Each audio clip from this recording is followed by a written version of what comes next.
नमस्कार दोस्तों, आशा करता हूं आप सभी लोग बहुत अच्छे होंगे और स्वस्थ होंगे। तो आज हम आपके लिए लाए हैं एक नई स्टोरी।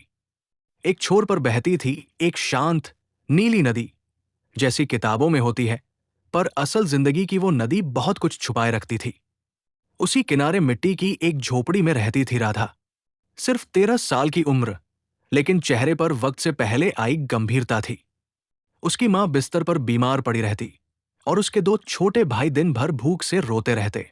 स्टोरी सुनते सुनते आप लोगों ने अनुरोध है कि कमेंट सेक्शन के साइड में हाई पे क्लिक करके हमें सपोर्ट करना ना भूलें। राधा का दिन सुबह सूरज निकलने से पहले शुरू होता।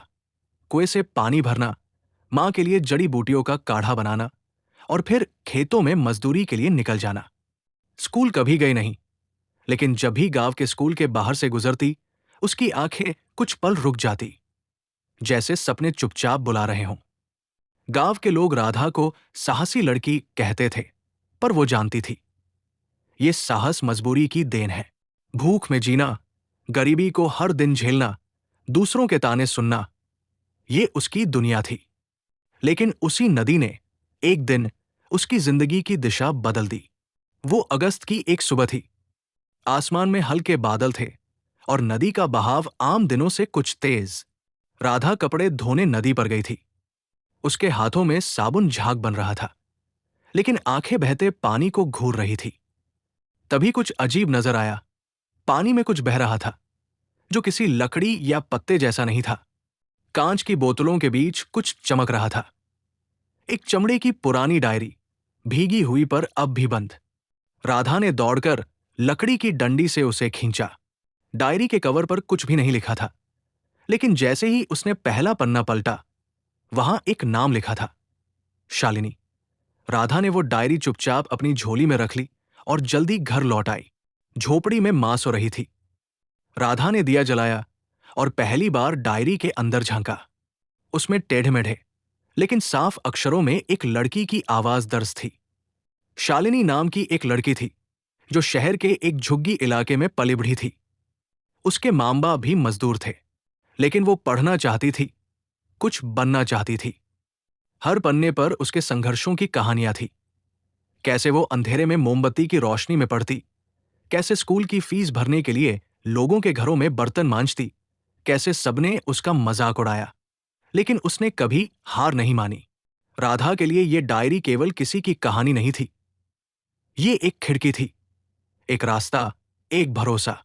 डायरी की हर कहानी के बाद एक पंक्ति होती, अगर मैं कर सकती हूं तो तू क्यों नहीं। जैसे ये पन्ने राधा से बात कर रहे हों। उस रात राधा सोई नहीं।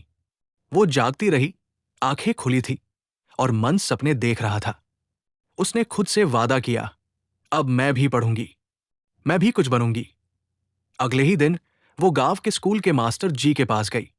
मुझे पढ़ना है, कोई भी काम करवा लो, पर मुझे सिखाओ। मास्टर जी ने पहले तो हंस दिया, लेकिन जब राधा ने वो डायरी दिखाई, कुछ बदल गया। शायद उन्हें भी अपने बचपन की याद आ गई। उन्होंने राधा को शाम के समय पढ़ाना शुरू किया, एबीसी से लेकर गिनती और फिर धीरे धीरे हिंदी, गणित, सब। राधा का जीवन अब दो हिस्सों में बंट गया था। दिन में खेत और झोपड़ी की जिम्मेदारी, रात को पढ़ाई। मां अब भी बीमार थी, भाई भूख से चिड़चिड़े, लेकिन अब राधा के अंदर एक लौ जल चुकी थी। रात को वो दिए की रोशनी में पढ़ती, कभी मास्टर जी से मिली पुरानी किताबों से, कभी उस डायरी को दोबारा पढ़ते हुए, जैसे वो हर बार नया रास्ता दिखा देती। कभी चूहों की आवाज से डरती, कभी नींद से लड़ती, लेकिन हार नहीं मानती। गांव में बातें होने लगी, ये क्या पढ़ाई करेगी, गरीब की बेटी है। लेकिन मास्टर जी ने उसकी पीठ थपथपाई, तू डट जा, बाकी मैं संभालूंगा। जल्द ही उसने 8वीं कक्षा का फॉर्म भर दिया, बिना स्कूल जाए, बिना फीस भरे, एक बाहरी परीक्षार्थी के रूप में। लोग हंसे, मजाक उड़ाया, लेकिन वो मुस्कराई। परीक्षा आई, कागज मुश्किल थे, पर राधा ने अपने संघर्षों को हथियार बना लिया। हर उत्तर में वो तपस्या उतर गई, जो उसने रातों में की थी। नतीजा आया, गांव के चौपाल पर लिस्ट चिपकी। तीसरा नाम था राधा, पूरे जिले में तीसरे नंबर पर। वो दिन राधा के जीवन का पहला असली मोड़ था। एक ऐसा मोड़ जहां से उसने पीछे मुड़कर देखना बंद कर दिया। नतीजे वाले दिन जब चौपाल पर राधा का नाम तीसरे नंबर पर दिखा तो गांव की हवा ही बदल गई। जिन आंखों में अब तक ताने थे वहां अब चुपी थी। मास्टर जी की आंखों में गर्व था और मां के होठों पर बीमार होने के बावजूद हल्की सी मुस्कान। लेकिन राधा जानती थी ये केवल शुरुआत है।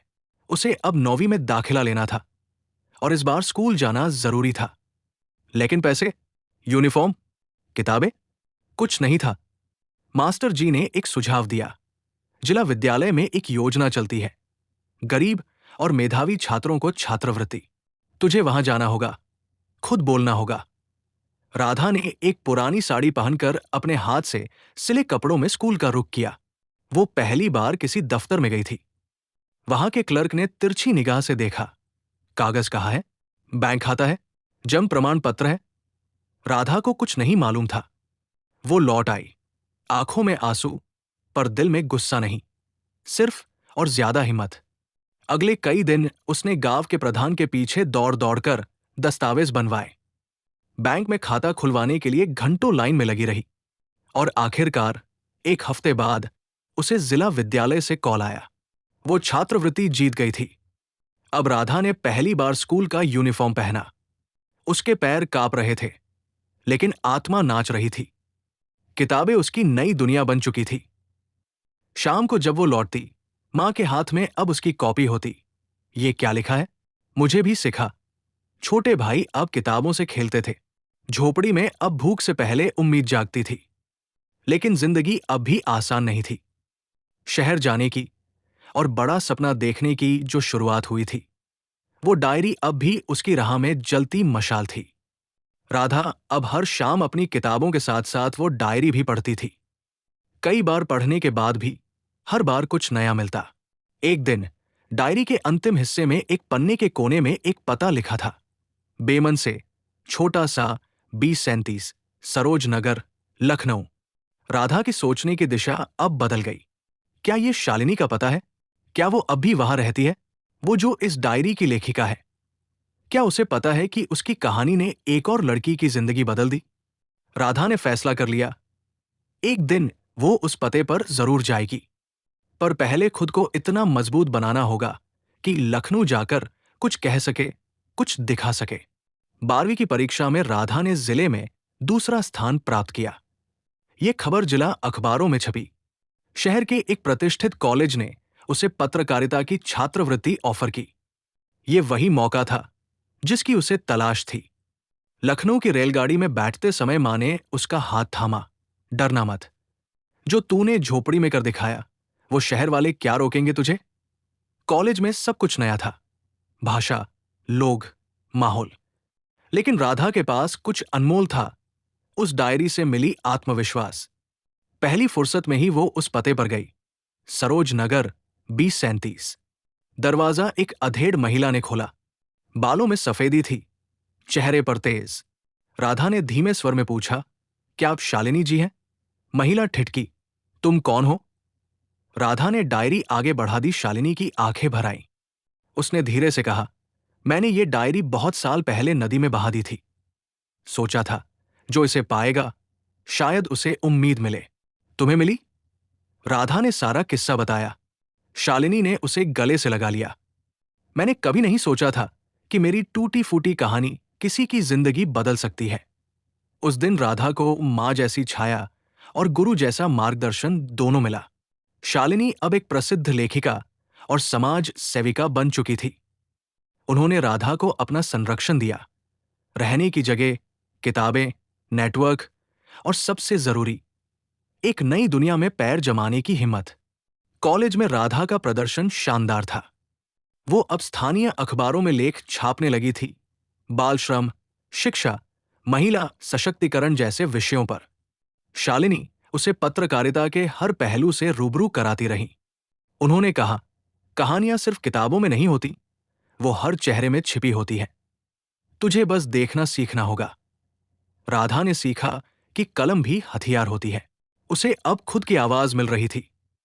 कॉलेज के अंतिम वर्ष में राधा ने राष्ट्रीय स्तर पर पत्रकारिता प्रतियोगिता जीती। अब वो सिर्फ गांव की गरीब लड़की नहीं थी, वो राधा शर्मा थी, एक युवा पत्रकार जो मुद्दों पर लिखती थी, सरकार से सवाल करती थी। उसके कॉलम पढ़े जाने लगे, कई इंटरव्यूज हुए। एक चैनल ने उसे ऑफर दिया, लेकिन उसने ठुकरा दिया। वो फील्ड में रहना चाहती थी, जमीन से जुड़ी आवाज बनना चाहती थी। सालों बाद राधा गांव लौटी, लेकिन अब वो सिर्फ मां की बेटी या मास्टर जी की शिष्या नहीं थी। अब वो पूरे गांव की प्रेरणा थी। उसने अपने पहले ही भाषण में कहा, हम गरीब जरूर हैं, पर ख्वाबों में अमीर हो सकते हैं, और ख्वाब पढ़ाई से पूरे होते हैं।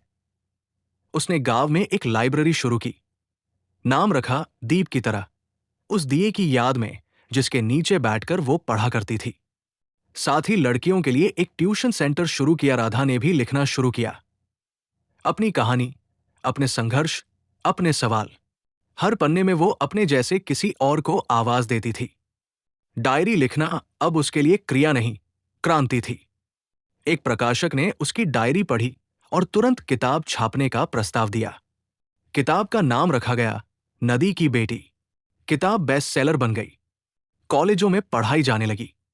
राधा को सम्मान मिले, मंच मिले, लेकिन उसने कभी जड़ नहीं पकड़ी, हमेशा आगे बढ़ती रही। एक दिन फिर उसी नदी में एक लड़की को कुछ बहता दिखा। वो राधा की किताब थी। एक नई बच्ची नाम सीमा उसे उठाती है, पन्ने पलटती है और आंखें भर आती है। वो मुस्कुराती है, जैसे पन्नों ने उसे बुलाया हो। कहानी अब फिर शुरू होने को है। एक और राधा, एक और दिशा, एक और जीवन। लेकिन वास्तव में ये तो एक नई शुरुआत है। ऐसी स्टोरी सुनने के लिए चैनल सब्सक्राइब करें और जुड़े